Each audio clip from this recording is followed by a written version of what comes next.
Good afternoon everyone. आज हम पढ़ने जा रहे हैं थ्रेड्स के बारे में। ठीक है, थ्रेड्स क्यों यूज़ किए जाते हैं। पहले आता है मल्टीटास्किंग। ठीक है, मल्टीटास्किंग करनी होती है हमने कंप्यूटर में। ठीक है, refers to computer ability to perform multiple jobs concurrently. हमने मल्टीपल जॉब्स कंकरेंटली परफॉर्म करनी होती है, उसके लिए हम मल्टीटास्किंग यूज़ करते हैं, मल्टीटास्किंग का यूज़ करते हैं। जो थ्रेड होता है वो single sequence of execution within a program. ठीक है, जैसे एक प्रोसेस होता है। ठीक है, एक प्रोसेस होता है, उसके बीच में मल्टीपल थ्रेड्स होते हैं। ठीक है, अब जैसे को हम पेंट का यूज़ कर रहे हैं। अब पेंट जो है हमारा एक प्रोसेस है, और उसमें जो हम डिफरेंट डिफरेंट टास्क यूज़ करते हैं, जैसे कलरिंग कर सकते हैं, फ़ॉन्ट चेंज कर सकते हैं, पिक्चर लगा सकते हैं। ये सारे क्या है, डिफरेंट थ्रेड्स। ये डिफरेंट थ्रेड डिफरेंट काम करते हैं। ठीक है, ये डिफरेंट मल्टीपल थ्रेड से बना होता है हमारा प्रोसेस। ठीक है, मल्टी थ्रेडिंग को क्या कहते हैं, multiple threads of control within a single program. ठीक है, अब जैसे कॉन्करेंसी है, जब पैरेललिज्म में क्या फ़र्क है। कॉन्करेंसी होता है एक सीपीयू ही परफॉर्म करता है, पैरेललिज्म होता है डिफरेंट सीपीयू इकट्ठे काम करते हैं। थ्रेड्स का मतलब क्या होता है, थ्रेड्स जो होते हैं जैसे प्रोसेस है, अब सीपीयू के अंदर कितने सारे प्रोसेस हैं, उन प्रोसेस के अंदर डिफरेंट डिफरेंट थ्रेड्स काम करते हैं, उन्हीं को हम कहते हैं थ्रेड्स। ठीक है, थ्रेड्स का क्यों यूज़ किया जाता है, to maintain responsiveness of an application during a long running task. ठीक है, हमारा लॉन्ग रनिंग टास्क है, बहुत टाइम कंज्यूमिंग है, तो उसमें हम उसकी रिस्पॉन्सिवनेस को मेंटेन करने के लिए कि हाँ हमें रिस्पॉन्स अच्छा मिल रहा है। To enable cancellation of separable task, अगर हमने डिफरेंट टास्क को कैंसिल करना है, कुछ करना है, तो हम वो कर सकते हैं। To monitor status of some resource. ठीक है, रिसोर्सेज का मॉनिटर करने के लिए कि हाँ रिसोर्सेज सही चल रही हैं क्या है, मतलब इन यूजेस के लिए भी हम थ्रेड्स का यूज़ करते हैं। When we execute an application, हम कब इस एप्लीकेशन का यूज़ करते हैं। The JVM creates a thread object whose task is defined by main object method. ठीक है, मेन मेथड में थ्रेड ऑब्जेक्ट होता है, उसमें हम थ्रेड ऑब्जेक्ट डिक्लेयर करते हैं मेन मेथड के अंदर प्रोग्राम के। ठीक है, फिर उसके बाद स्टार्ट करते हैं थ्रेड को। The thread executes the statement of program one by one until the method returns and thread dies. जब तक मेथड अपनी मतलब रिटर्न नहीं कर जाता और थ्रेड डाई नहीं कर जाता, तब तक थ्रेड काम करता रहता है और हर एक स्टेटमेंट को एग्जीक्यूट करता है। ठीक है, multiple threads in an application, हम मल्टीपल थ्रेड्स भी डाल सकते हैं एक ही एप्लीकेशन में। एक thread, each thread heads private run time stack. हर एक थ्रेड का अपना एक स्टैक होता है जिसमें वो वर्क, ठीक है, डालता है। If two threads execute same method, अगर दो थ्रेड्स एक ही मेथड को एग्जीक्यूट कर रहे हैं, each will have its own copy of local variables. ठीक है, हर एक थ्रेड के पास अपनी अपनी जो काम है, जो फाइल्स है, उसकी कॉपी होगी। ठीक है, वो अपनी अपनी कॉपी को मेंटेन करेगा इसमें। However all threads see the same dynamic memory. ठीक है, जो मेमोरी है वो सेम ही रहेगी। इसमें होता है कुछ शेयरिंग, कुछ थ्रेड्स आपस में शेयर करते हैं और कुछ वो डिफरेंट कॉपी अपनी रखती हैं। अब उन्होंने कहा फाइल्स की वो डिफरेंट कॉपी रखते हैं। ठीक है, मेमोरी उनकी सेम रहती है और हर एक थ्रेड अपना स्टैक, अलग स्टैक यूज़ करता है। ठीक है, two different threads can act on the same object and same static fields concurrently. दो डिफरेंट थ्रेड्स जो है एक ही ऑब्जेक्ट पे इकट्ठे एक बार में काम कर सकते हैं। ठीक है, थ्रेड्स को कैसे क्रिएट किया जा सकता है, सब क्लासिंग द थ्रेड क्लास, मतलब इनहेरिट करके। थ्रेड क्लास को जब हम इनहेरिट करते हैं तो वो इसमें क्या हो जाता है, थ्रेड हम तब यूज़ कर सकते हैं जब हम रनेबल इंटरफेस को इम्प्लीमेंट करेंगे। अगर हमारी क्लास रनेबल इंटरफेस को इम्प्लीमेंट करेगी तो हम थ्रेड को क्रिएट कर सकते हैं। फिर उसके बाद हमें रन मेथड लगाना पड़ेगा इसे थ्रेड को रन करने के लिए। ठीक है, अब यहाँ पे देखो थ्रेड को कैसे उन्होंने एक्सटेंड किया, इनहेरिट किया है थ्रेड क्लास को। उन्होंने अपनी क्लास को डिक्लेयर की थ्रेड एग्जाम्पल, उसको फिर हमने थ्रेड क्लास उस मतलब इनहेरिट किया, एक्सटेंड किया थ्रेड क्लास को। तो हम उसके बाद रन मेथड यहाँ पे लगाएंगे, रन मेथड। देन हम इसको क्या करेंगे, इसको आगे इम्प्लीमेंट करेंगे, मतलब रन किया हमने थ्रेड को। तो हमारा जो थ्रेड है उसमें क्या है, int i is equal to 1, i is less than 100। I की वैल्यू को इंक्रीमेंट करी जाना, बाद में उसमें ऐड करी जाना। ठीक है, इंक्रीमेंट करी जाना, ऐड करी जाना। इस तरह हम क्या करेंगे, बाद में एंड में आउटपुट को प्रिंट करेंगे। इसमें थ्रेड में कौन कौन से मेथड होते हैं? स्टार्ट मेथड होता है, create a new thread and make it runnable. इससे क्या होता है, हम स्टार्ट से न्यू थ्रेड को क्रिएट करते हैं और उसको रनेबल बनाते हैं। ये मेथड एक बार ही कॉल होता है।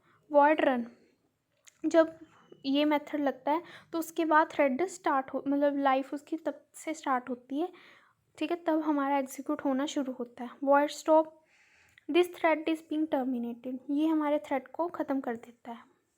Yield, causes the currently executing thread object to temporarily pause and allow other threads to execute। इससे क्या होता है कि जो करंटली जो एग्जीक्यूट हो रहा है थ्रेड वो पॉज हो जाएगा और दूसरे थ्रेड आके एग्जीक्यूट होना शुरू हो जाएंगे,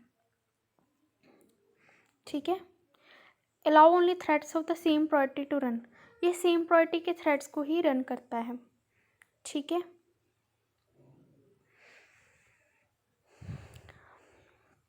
स्लीप इन टाइम मैन, ठीक है, अगर हम इन टाइम कहें तो वो मतलब m मिली सेकेंड्स की स्लीप में चला जाता है, ठीक है। अगर स्लीप इन 10 कहें तो वो m प्लस n, ठीक है, प्लस n नैनो सेकेंड्स के लिए भी चला जाता है, ठीक है, m plus n nano seconds के लिए चला जाता है। उसके बाद रनेबल क्लास को इंटरफेस को इम्प्लीमेंट करके भी हम थ्रेड को यूज़ कर सकते हैं। इसमें क्या है, पहले हमने रनेबल एग्जांपल कोई क्लास डिक्लेयर की, इम्प्लीमेंट किया रनेबल इंटरफेस को, ठीक है। उसके बाद हमने रन मेथड लगाया, फिर जो हमने आगे एग्जीक्यूट करना है मेथड वो कर सकते हैं, ठीक है। जो रनेबल ऑब्जेक्ट है, the thread object run method calls a runnable object run method, जो थ्रेड ऑब्जेक्ट होगा रन मेथड का, ठीक है, वो आके क्लास को, ठीक है, इम्प्लीमेंट करेगा। Allow thread to run inside any object, ठीक है, इसमें हम किसी भी ऑब्जेक्ट में थ्रेड को रन कर सकते हैं, लेकिन जो वो एक्सटेंड किया था जब हमने क्लास को रन क्लास को एक्सटेंड किया था, सॉरी थ्रेड क्लास को एक्सटेंड किया था, उसमें हमें, ठीक है, हमारे पास पाबंदी थी, हमारे पास रिस्ट्रिक्शन थी, ठीक है, कि हमने उसी पर्टिकुलर ऑब्जेक्ट में उसे कॉल करना है। लेकिन इसमें हम कहीं पे भी कॉल कर सकते हैं, कहीं पे भी इसे रन कर सकते हैं, ठीक है।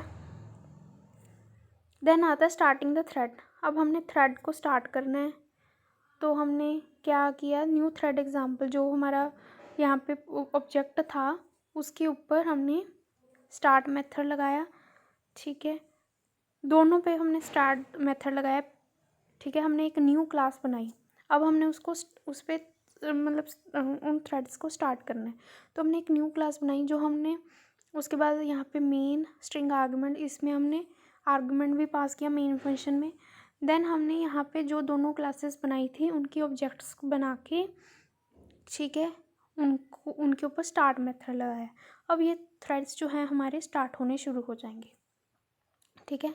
इस तरह स्टार्ट होते हैं, रेडी क्यू में जाते हैं, देन वो आगे क्या होता है, करंटली वो फिर एग्जीक्यूट करते हैं। उसके बाद जब इनपुट आउटपुट प्रोसेसिंग कंप्लीट हो जाती है तो वो यहाँ आ जाते हैं, फिर वो स्लीप स्टेट में चल जाते हैं, जहाँ waiting to enter into synchronize section, फिर वो वेट करते कि मैं सिंक्रोनाइज सेक्शन में कब जाएँ, ठीक है, ठीक है। जैसे अब यहाँ पे लाइव है हमारा थ्रेड, ये न्यू थ्रेड आया, ये स्टार्ट हुआ, अब ये रनेबल फेस में है, रनेबल फेस से, ठीक है, हम ब्लॉक स्टेट में भी जा सकते हैं अगर हम यहाँ पे वेट करें मेथड को, ठीक है, वेट मेथड लगा दें या स्लीप मेथड लगा दें या इनपुट आउटपुट कॉल, मतलब उसको इनपुट आउटपुट करने के लिए भेज दें या मॉनिटर के लिए वेट करें, तो वो ब्लॉक स्टेट में चला जाएगा। नहीं तो जब हमारा थ्रेड कंप्लीट हो जाएगा तो वो डेड हो जाएगा।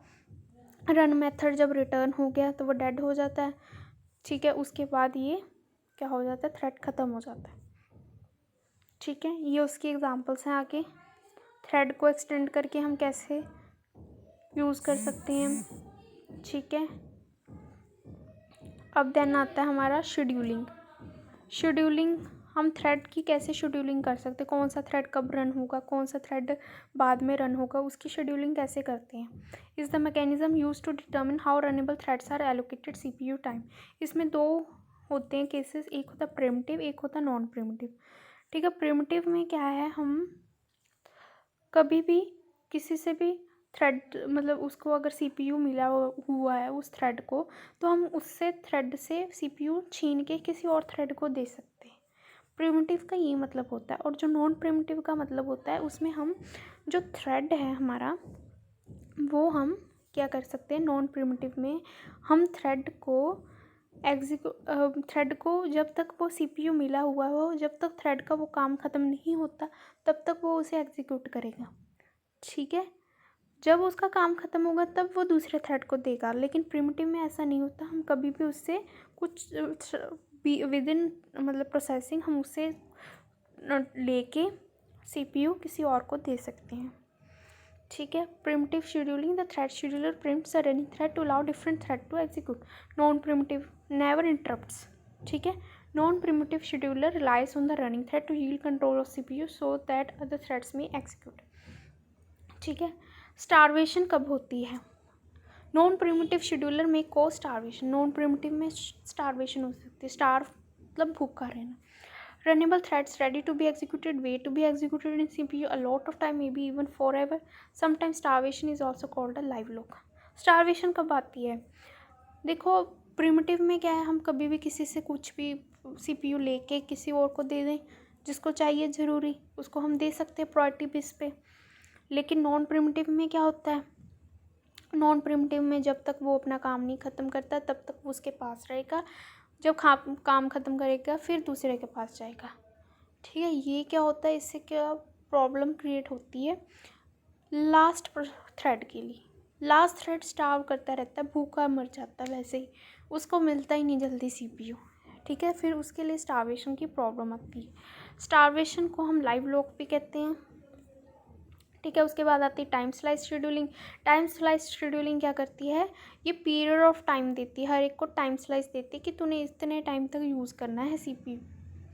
ठीक है, जब वो टाइम ख़त्म हो गया तो शेड्यूलर उससे थ्रेड छीन के किसी और को दे देगा। नॉन टाइम स्लाइस शेड्यूलर क्या होता है, इसमें कोई फिक्स टाइम नहीं होता। ठीक है, इसमें हम क्या यूज़ कर सकते हैं, ज़्यादा प्रायोरिटी बेस पे उससे थ्रेड ले सकते हैं, प्रिम्प्ट कर सकते हैं। जब कोई इनपुट आउटपुट इंटरप्शन आ गई कि हाँ हमें इनपुट लेनी है, हमने आउटपुट देनी है, तो हम उससे उतनी देर के लिए CPU छीन सकते हैं। टाइम की कोई प्रॉब्लम नहीं होती, टाइम फिक्स नहीं होता इसमें, टाइम स्लाइसेस नहीं दिए जाते इसमें। और उसके बाद आती है जावा शेड्यूलिंग। जावा शेड्यूलिंग क्या है, शेड्यूलर जो होता है प्रिमिटिव होता है। ठीक है, थ्रेड्स के बेस पे अगर हम जावा शेड्यूलिंग की बात करें, उसमें जो होता है वो प्रिमिटिव होता है। किस बेस पे, प्रायोरिटी बेस पे। जिसकी प्रायोरिटी, अगर कोई प्रायोरिटी हाई वाला है तो उसको पहले असेस करना, अगर कोई प्रायोरिटी लो वाला उसको बाद में करना। अगर मैं विद इन काम कर रही हूँ अपना, विद इन ऑपरेशन हूँ, मतलब विद इन थ्रेड कंप्लीटेशन हूँ, मतलब CPU अभी मेरा काम कर रहा है थ्रेड का, तो उसी दौरान कोई और हाई प्रायोरिटी वाला थ्रेड आ गया तो मैं अपना ये CPU से छोड़ के हाई प्रायोरिटी के पास चला जाएगा। ये होता है प्रिमिटिव प्रायोरिटी के बेस पे। इसे हम फिक्स प्रायोरिटी शेड्यूलिंग कहते हैं। Threads are schedule according to the priority. ठीक है, the high priority runnable thread is always selected for execution above lower priority thread. High priority को पहले सेलेक्ट करते हैं, उसके बाद लोअर प्रायोरिटी को सिलेक्ट करते हैं। When multiple threads have equally high priorities, only one of those thread is granted to be executed. अगर मल्टीपल थ्रेड्स की प्रायोरिटी इक्वल है तो वो only one of those thread is granted to be executing. फिर वो इस base पे execute होंगे कि कब कौन आया। ठीक है, मतलब एक तो एग्जीक्यूट हो गई उनमें से। Java threads are granted to be preemptive but not time slice. इसमें प्रिमिटिव प्रिम्पशन होती है, ठीक है, लेकिन टाइम स्लाइसिंग नहीं होती, टाइम के बेसिस पे नहीं होती। ठीक है, थ्रेड प्रायोरिटी, हर एक थ्रेड की अपनी एक प्रायोरिटी होती है। जब थ्रेड क्रिएट किया जाता है तो इसको प्रायोरिटी मिलती है। ठीक है, उस थ्रेड की प्रायोरिटी मिलती है जिसने इसको क्रिएट किया। ठीक है, the priority range from 1 to 10 in increasing priority. 1 to 10 priority होती है, 1 की सबसे बड़ी, देन 10 की सबसे छोटी। ठीक है, उसके बाद आता है प्रायोरिटी कैन बी एडजस्टेड। ठीक है, हम अपने आप भी सेट कर सकते हैं priority using set priority method. हर एक थ्रेड की अपने आप भी प्रायोरिटी सेट कर सकते हैं। और किसी की हमें प्रायोरिटी नहीं पता थ्रेड की, तो हम वो भी मेथड लगा के पूछ सकते हैं कि हाँ भाई तेरी प्रायोरिटी क्या है, गेट प्रायोरिटी। ठीक है, मिनिमम प्रायोरिटी होती है 1, मैक्सिमम होती है 10, नॉर्मल प्रोबेबिलिटी होती है 5। ठीक है, ओके, आज के लिए इतना ही, बाकी हम कल करेंगे।